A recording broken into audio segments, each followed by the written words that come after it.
So today I want to explain how you're not actually walking around as one unified person. You're actually operating as two separate selves that are stitched together, constantly in tension. There's self number one, that's the acceptable you, the version that you show to the world, the one that knows how to act, what to say, what face, what front to put on. The second self is the unacceptable you, and that's the part that you've buried, the part that you've decided is too much, too weird, too angry, too aggressive, too needy, too loud, whatever your particular version is. And the problem is that you need to spend an enormous amount of energy every day to keep those two sides apart. That energy is why you're exhausted. That's why conversations with other people feel like work, or you have to prepare before you have a conversation. You have to think in your mind, what am I going to say? How will I say it? How will I make sure that I come off the right way? And that's why you can't be around people without that constant hum of self-monitoring in the background. So this split starts in childhood, and you need to actually understand this, not just hear it and nod. When you were a child, you were completely dependent on your parents or caregivers. You had no money, no skill, nowhere to go. You literally could not survive without them. So their love wasn't something that was just nice to have. It was absolutely necessary for survival. If they withdrew their love, they withdrew survival. When a parent disagreed with you, when they got cold, when they pulled away, or even when they punished you, your nervous system didn't register that as just mum or dad's annoyed. It registered it as a threat to your existence. And this isn't just dramatic. This is actually biology. Children are wired this way. They are extremely vulnerable emotionally. And so your brain did what any brain would do in that scenario when faced with a survival threat. It adapted. It created a rule. I can only survive, I can only be loved if I'm good. And good meant whatever your parents or your caregivers, maybe your teachers, maybe your peers later on as well in your school, approved of. And so you bury the part of yourself that you consider unacceptable. Let me give you a good example of this. Imagine you're an 8-year-old in a classroom. Say you tell a joke, no one laughs. Maybe a teacher says, that's not funny, you're not funny, you think you're the class clown. So what does your nervous system do in that moment? It doesn't just think, oh, that joke missed, what a shame. Instead, it goes straight into survival mode. They don't approve, that part of me is not acceptable, I'm in danger. Remember, historically being thrown out of the tribe meant almost certain death at the paws of predators. So your brain makes a simple decision. It decides to never show that part of you again. And so that funny, spontaneous,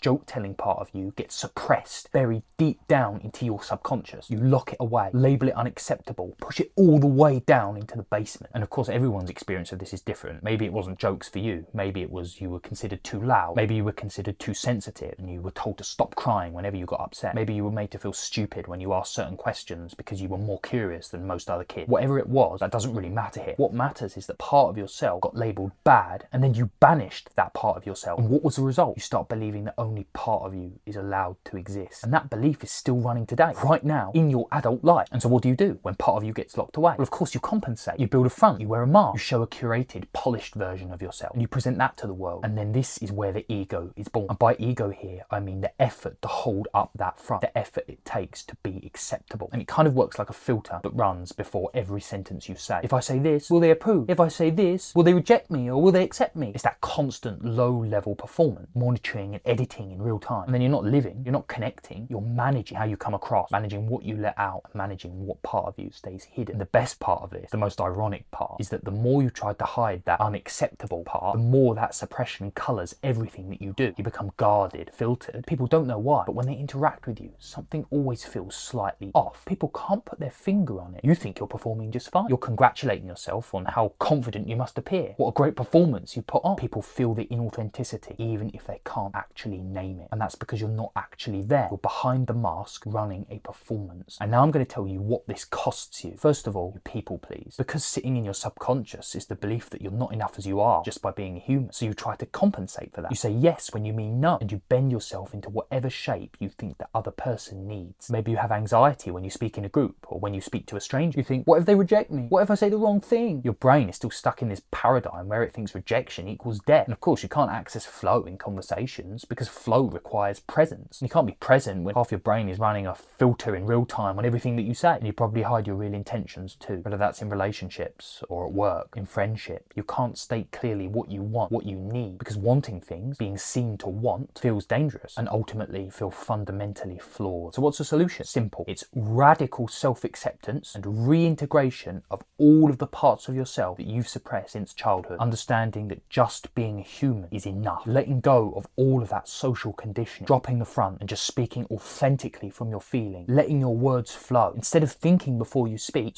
before you think. If people don't like what you're saying, they're probably not the right person for you. And when you actually practice that radical self-acceptance, engage that radical authenticity, you'll be shocked, because no one's brave enough to show their real self. All they show is a mask. But when you can put yourself on the line like that, that's when you become socially magnetic.